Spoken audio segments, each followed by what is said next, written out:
ಪರಿಹಾರ ಕೊಡೋದು ಅವ್ರನ್ನ ಸತ್ತದವ್ರಿಗೆ ನಾವು ವಾಪಸ್ ತರ್ತೀವಿ ಅಥವಾ ಅದಕ್ಕೆ ಪರಿಹಾರ ಅಂತಲ್ಲ. ಇದು ಸರ್ಕಾರ ಮೊದಲಿಂದಲೂ ಕೂಡ ಕೊಡ್ತಾ ಬಂದಿದೆ. ಅವರ ಕುಟುಂಬ ವರ್ಗದವರಿಗೆ ಅವರಿಗೆ ಸಾಂತ್ವನ ಹೇಳಲಿಕ್ಕೋಸ್ಕರವಾಗಿ ಈ ಥರದ್ದು ಮಾಡ್ತೀವಿ.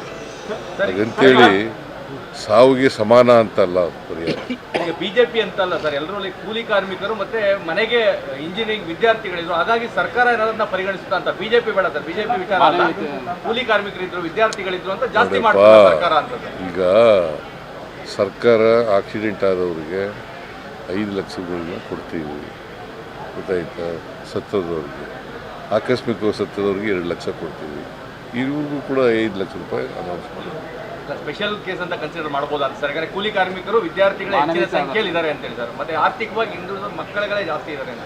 ಎಲ್ಲ ಆರ್ಥಿಕವಾಗಿ ಹಿಂದುಳಿದವ್ರೆ ಅಂತಲೇ ಕೊಡೋದು ಪರಿಹಾರ. ಸ್ಪೆಷಲ್ ಕನ್ಸಿಡರೇಷನ್ ಆಗುತ್ತಾ ಅಂತ ಸರ್ಕಾರದಿಂದ?